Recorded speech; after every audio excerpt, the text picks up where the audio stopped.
Om Swastiastu. Perkenalkan, nama saya Niputu Asmahaningsih, CGP Angkatan 6 dari Kabupaten Tabanan.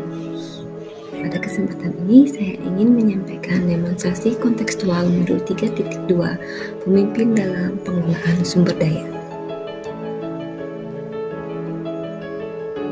Demonstrasi kontekstual kali ini akan menganalisis video berdasarkan pertanyaan pemantik. Namun terlebih dahulu, izinkan saya menyampaikan tujuan pembelajaran khusus. Berikut adalah tujuan pembelajaran khususnya.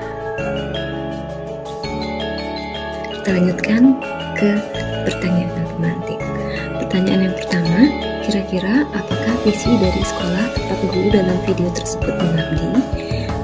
Menurut saya, visi dari sekolah tersebut adalah terciptanya suasana belajar dan kelas yang nyaman dan menyenangkan. Pertanyaan kedua, apakah prakarsa perubahan yang dilakukan oleh guru dalam tayangan video? Prakarsa perubahannya adalah mewujudkan kelas yang nyaman dan menyenangkan untuk belajar.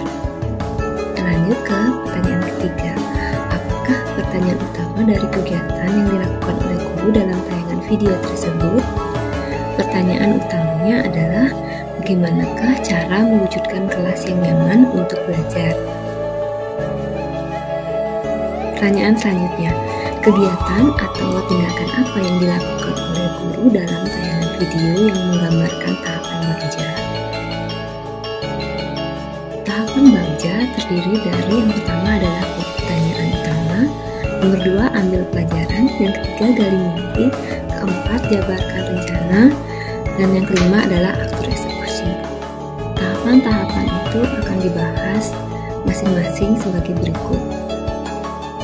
Buat pertanyaan, yang pertama adalah dengan cara berkonsultasi dengan teman sejawat. Yang kedua, bertanya kepada murid tentang hal-hal yang mereka pikirkan tentang membaca kalimat penyemangat belajar. Yang ketiga, mencari informasi yang relevan tentang kelas yang nyaman. Tahapan selanjutnya adalah ambil pelajaran. Dalam tahapan ini, hal yang dilakukan adalah yang satu, mengidentifikasi potensi yang telah dimiliki murid untuk membuat kelas yang nyaman. Yang kedua, membagi murid menjadi beberapa kelompok dan mengamati dan mengidentifikasi hal-hal yang berbeda yang ada di kelas 2 dan kelas 6. Yang ketiga, murid mengidentifikasi hal-hal yang mereka sukai atau inginkan untuk membuat kelas yang nyaman dengan cara berkunjung ke kelas 2 dan 6, kemudian mengamati, mencatat, dan menanya tentang hal-hal yang mereka sukai dalam kelas tersebut. Tahapan berikutnya adalah gali mimpi. Di gali mimpi ini, guru dan murid membuat daftar hal-hal yang diinginkan untuk membuat kelas yang nyaman. Selanjutnya, menggambar kelas dengan desain yang mereka inginkan, desain yang diinginkan oleh murid-murid. Yang ketiga, guru bersama muridnya mendesain kelas yang nyaman sesuai keinginan mereka. Di tahap jabarkan mimpi, kegiatan yang dilakukan adalah yang pertama membuat konsep kelas yang nyaman. Yang kedua, murid menyebutkan hal-hal yang mereka inginkan untuk membuat kelas yang nyaman. Dan yang ketiga, guru bersama murid memutuskan desain seperti apa yang akan dibuat. Pada tahapan atur eksekusi, kegiatan yang dilakukan adalah pertama, membuat kelompok-kelompok yang nantinya memiliki tanggung jawab yang berbeda-beda. Kemudian yang kedua, menyepakati jadwal untuk merias kelas. Selanjutnya yang ketiga adalah langsung melaksanakan rencana yang telah disusun. Lanjutkan ke pertanyaan berikutnya. Apa peran pemimpin yang tergambar dalam tayangan video? Menurut saya, peran pemimpin yang tergambar dalam tayangan video adalah sebagai pemimpin pembelajaran. Peran sebagai pemimpin pembelajaran tergambar dalam tayangan video di mana guru fokus pada aset yang dimiliki siswanya dan mampu mematakannya. Guru merumuskan dan mengkomunikasikan tujuan yang ingin dia capai, memantau, mendampingi, dan memberikan umpan balik dalam setiap tahapan yang dia lakukan. Kemudian beliau membangun iklim akademik dan memfasilitasi terjadinya komunikasi dalam lembaga pendidikan.